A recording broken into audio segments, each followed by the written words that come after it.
What's up, Champions fam? It's the bad guy, a WWE Champion, Zeke 4-0, back with a brand new video, and we are back for a brand new tour clear, and it is none other than the We're Thankful Tour Showdown Contest Limited Time Tour. Now, this is obviously running and coinciding with the midweek blog breakdown that I provided within the description below to the Broski Merrick's page, where he basically covered this in literally around 4 minutes and 25 seconds. Maybe a little bit more, maybe a little bit less. But nonetheless, we are here, right here now, to do it. You should already know it's Black Friday week. So there's going to be a lot of offers. There's a lot of free bags that are being given out every single day. I was able to pop mine. I got 5,000 shards of modern era technician Jimmy Uso, which I don't need. I already got him at 6-star, and he's pretty good. They gave him a nice little solid rework, or I just finally decided to use him outside of his trainer and coaching ability, and it works wonders. Nonetheless, we're going to go ahead and hop in here. The only challenge here is the question of if you have the Gooker. He just got a brand new update to his entourage coaching ability. I believe it's 75% more damage for all move damage builds. So that is a great look, especially for the guy that we're going to be utilizing for the Wyatt 6 tour run, because that's all we're going to be able to do. And it's going to be an easy clap here because we're just going to run through everybody with my boy Ramblin' Rabbit Eric Rowan. Now, I am not going to lie to y'all. This is some real stuff, and this is just coming from the heart here.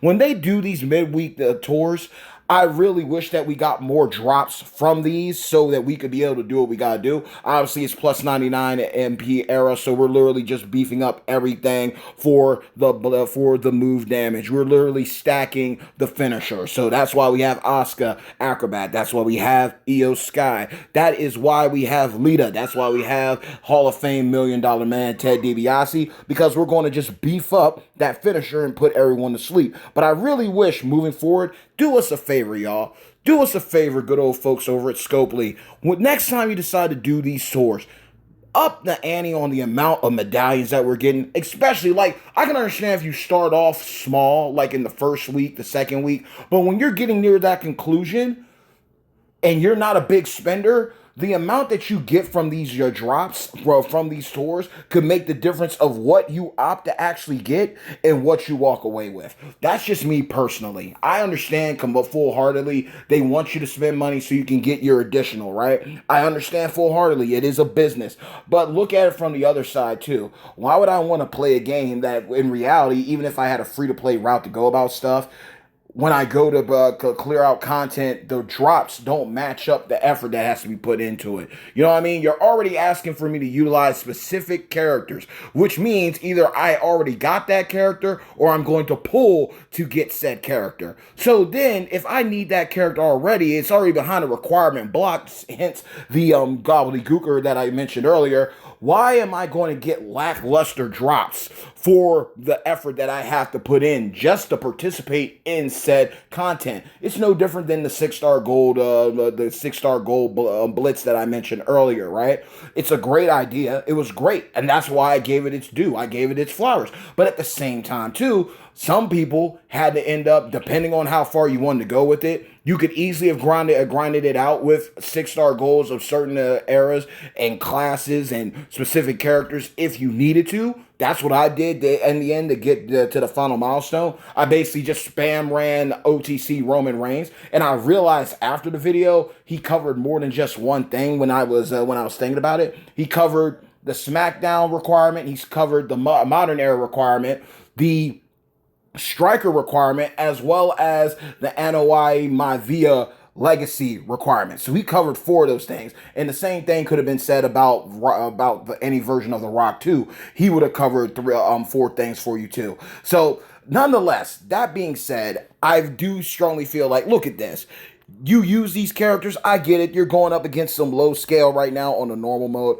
But realistically, when you put special requirements and specifics on certain things, the reward should be there, so then it's worthwhile. So when you go in and you come out of it, you feel like, okay, I was properly and equally, rightfully rewarded for what I needed to bring to the table to even do what is asked of me. So that's just something to think about. You know what I mean? Especially when you get higher up. Like, I get it. You're getting a couple good drops, depending on who you are. But realistically, overall, you're not really getting that much. That's just me personally. And for you to spend extra money, I understand. Like, for instance, I'm really trying to go for the Tech Charlotte gear. I got the Fearless Leader plate on her from the Teenage Mutant Ninja Turtles. I went ahead and put that on her. I was, in my mind, I was waiting and holding out for the story continues modern era powerhouse Cody Rhodes. But I already have Tech Charlotte. So why not continue to build her up? I put Honky Tonks Blues on her. So she cycles even in a submission. I can just do a quick gem match, and boom, I'm reloaded on my blue again. So then I can keep on wreaking havoc and going on about my business. I'm now aiming for her gear. I'm literally choosing her gear over everything. Since I got lucky with the blitzes and I was able to pull 2 back-to-back 100% gem damage drops for modern era strikers, OTC is eating really good right now. This is like my shot, my opportunity, clear shot at going after Charlotte's gear, getting that, having Fearless Leader on her, having the Honky Tonk Blues, and she's just going to be wreaking havoc. So this is one of those situations where the more medallions that I have, the better situation here. Obviously, hopefully, we get some more tours going on, or, obviously, you also have the Showdown contest. So, good Lord willing, we walk away with that 17K plus by the end of this, and I'm able to get her gear that basically I don't need MP trainers anymore, because all three blue moves basically walk away with plus 6. Then on top of that, if you get your maxed out tour perks or feud perks and Showdown, so on and so forth, she's basically going to be turn 1 every single time, as long as you don't force a cascade to stack that green gem damage. So Rowan is a beast. Hopefully you were able to get him early. He's literally given to you on a platter. He's basically, and if you really want to look at it, he is pretty much our A-tier Bailey, our A-tier Zaylee, Zombie Bailey, move, damage, machine. So you're literally not missing out with this Ramblin' Rabbit. If you do not have him right now, I can understand if you're just getting started in the game. I can understand if your roster's a little bit on the lightweight side of things, but hopefully you do get him before everything's said and done. Mercy the Buzzard, I'm not even going to lie. I was just watching Champion Chat's power rating. Watch their videos, because those power ratings are absolute phenomenons, in my opinion. Like, there's only been a handful of people that are 25 out of 25. And so, like, Jacob Fatu, my boy, the Samoan Werewolf, he's one of them. Leonardo Seth, he's one of them, just because of the gameplay, utility, versatility, ways you can use them in different game modes, let alone his trainer and coaching ability. Watch those things, because even though I'm going after Mercy the Buzzard, just like everyone else, you always want to strive and aim for at least going towards and pursuing the S tier, right? Because the S plus tier, you got to definitely spend a lot of disposable income on, right? What happened to... Oh no, don't do this to me, game. Don't do this to me. We'll go back in. I can't stand when the game glitches. But your S tiers, depending on how hard you go into the game and what week you go the most in. Obviously, hopefully every week you're going hard, right? Your S tier can be obtainable. Like, I was able to get Jacob Fatu. I was able to get Zombie Bailey. But when it comes to other characters, like your S+, clearly, I'm really thinking that Uncle Howdy, Bo Dallas Uncle Howdy, what is going on with this? Why isn't it letting me? This is very weird. Y'all are seeing this live right now. I don't know what happened. But Scopely, y'all may need to fix that, because that's no bueno. That's no bueno at all. So let's run this again and hope that we get a better result on this. We're in here. Boom. Okay. And then it glitched out. So y'all are seeing this live for me. Maybe we can go to hell mode and we don't run into that problem. But this is definitely a situation that could prove to be quite annoying. But your S tiers are a lot more achievable and accessible than your S plus tiers.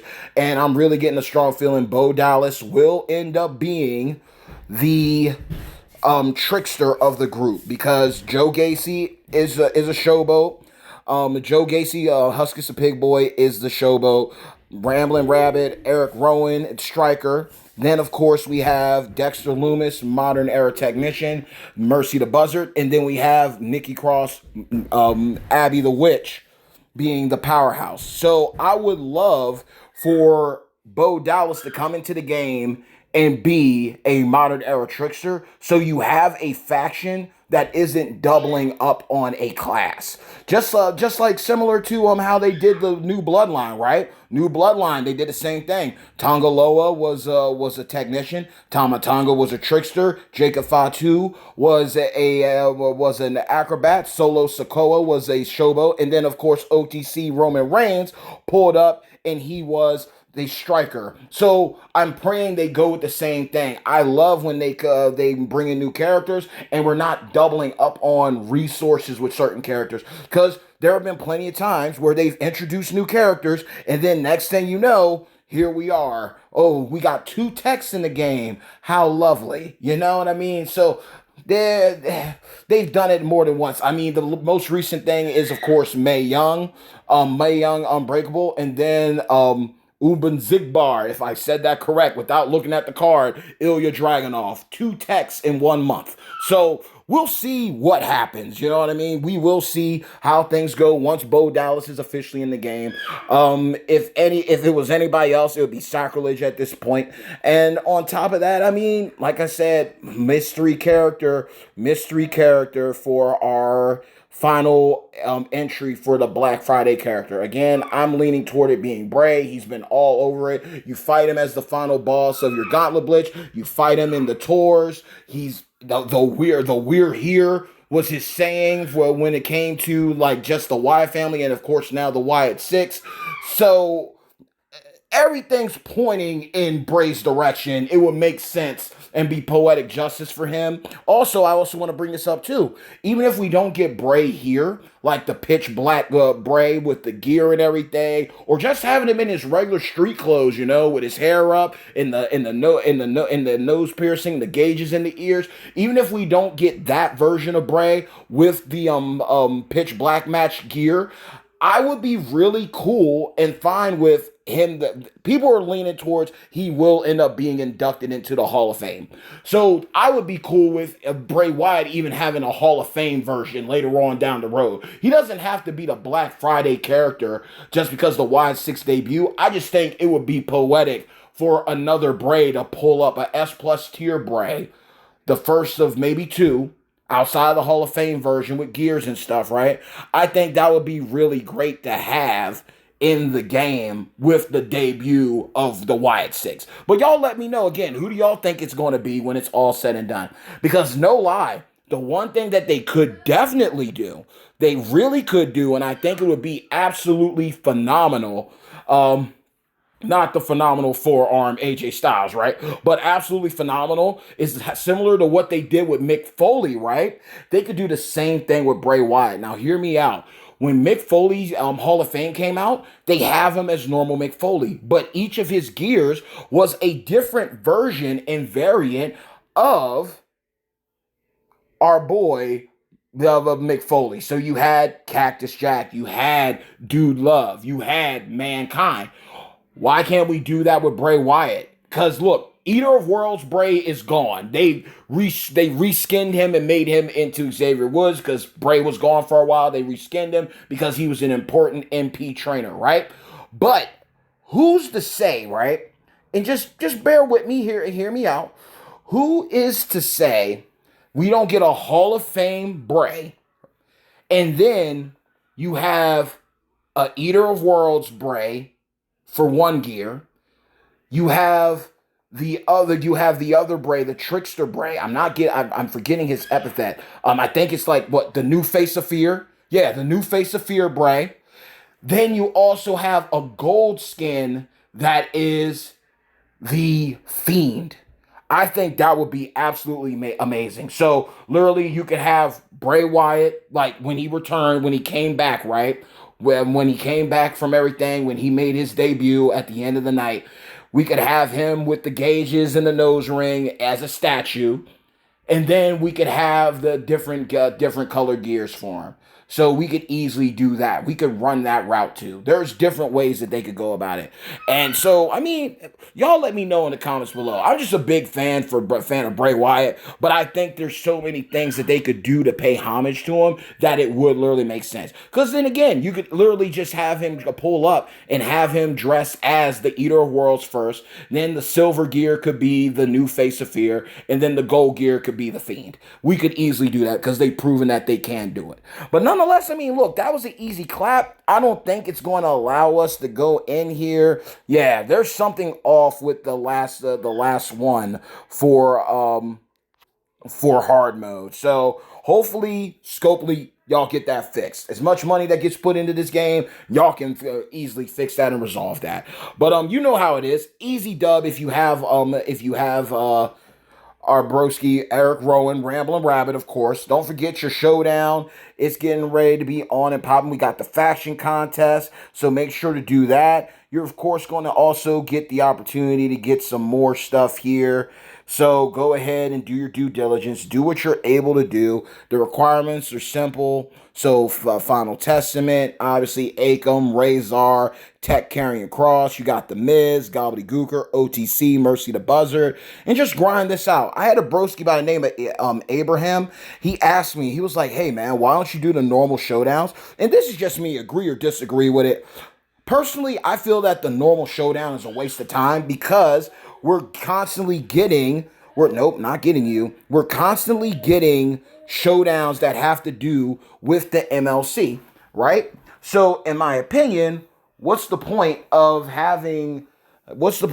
going in on a normal showdown, right? If reality, the requirements and stuff that they're doing so you can play it are absolutely asinine. It doesn't make sense. It's not worth it. It's not worth your time. When you know full blown well, at the end of the day, they're always going to be offering a showdown either on the weekend that's going to give you a better payout when it comes to your coins, your resources, your rewards.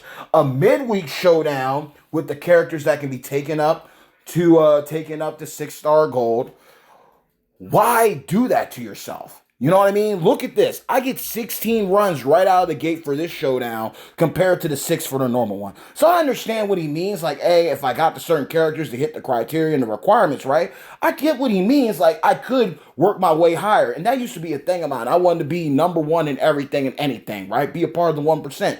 But realistically, looking at how much with the showdown, that the regular showdown, it's too convoluted now. You get a good win streak, then they force you to turn over and switch over the characters that you need. And then either you have the characters that are strong enough to do it. It's not consistent. So then you end up working on someone that think that, oh, next time around, I'll have them around. And then they're not.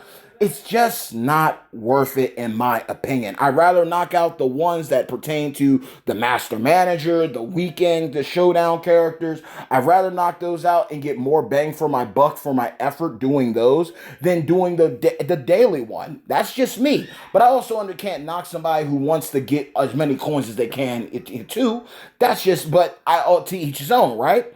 But nonetheless, this was the video. I mean, it was easy. Eric Rowan made quick work out of him.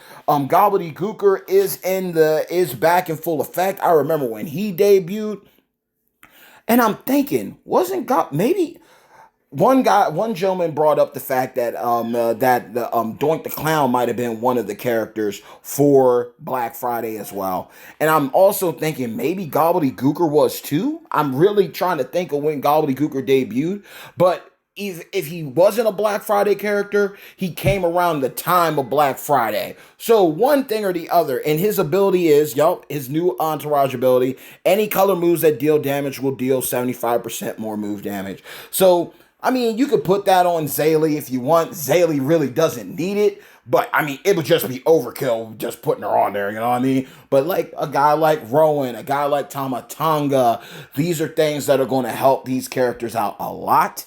And it's definitely worth getting or, going after. They do have a very solid stock of the people on here. So, I mean, look, they even got the shards of Gooker down here. So if you were close to him, you might get those instead and you'll walk away. But remember this, we are literally a few hours away from one of the be-all, end-all. Normally, put it in asterisks, normally the best banner to pull on all freaking year. Normally, the Black Friday, the banner next to Player's Choice, next to Spring Outbreak, those are like your best banner, your loot banners, the pull on. So I just want you to keep in mind, if you're a whale, go ahead, do what you gotta do. If you're a dolphin and you want to swim with the sharks for a little bit, do your thing, honey boo boo child. But at the end of the day, you know what's coming. You know a storm's coming, and that is Black Friday offers. So tread lightly. Spend responsibly, but most importantly of all, regardless if you spend or not, have a great time and have fun. But with that being said, you already know how it goes because, hey yo, hard work pays off. Dreams come true. Bad times don't last. Champions do.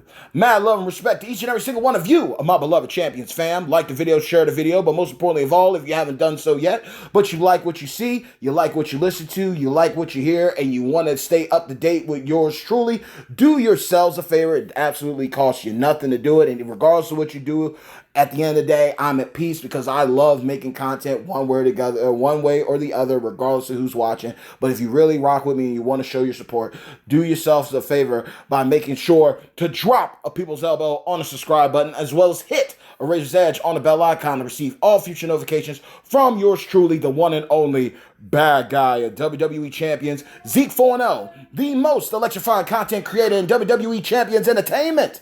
I love you all. I respect you all. I'm praying for you all tenfold. Let the good times roll.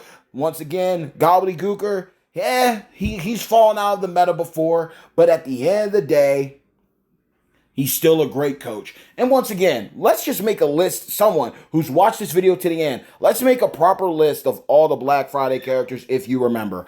I do recall Papa Shango being one. I do recall Godfather being one. I recall Veteran Salute Cena. I recall Tech Brock Lesnar being one. I believe the Head Shrinkers were also another. Someone also informed me that Johnny Knoxville was also a Black Friday character. And if that feels right, someone also brought up the idea that Doink the Clown was one. Or maybe it was Gobbledygooker, because you got to think back then you had characters that literally dropped for Black Friday, and then you also had characters that dropped around Black Friday. So it could easily be one or the other. But nonetheless, let's make that list in the comments below. If you watched the video, the video all the way to the end, then you know, do me a favor, do the community a favor, and make that list from start to finish up to this point in time of who all the Black Friday release characters were. With that being said, though, enjoy yourselves. Take care of this showdown. Have an amazing day. Have a blessed day. Know that regardless of what's happening in your life, whether you're coming or going, know this. You, in my eyes, forever are and forever will be a champion. So take care. Take care of your showdown. Knock out the tour if you got Eric Rowan or you got Mercy the Buzzard. Whoever you got from the Wyatt 6 husbando style who can take care of that six-star fulfillment requirement. And have an amazing day. And stay tuned until next time, y'all. Peace!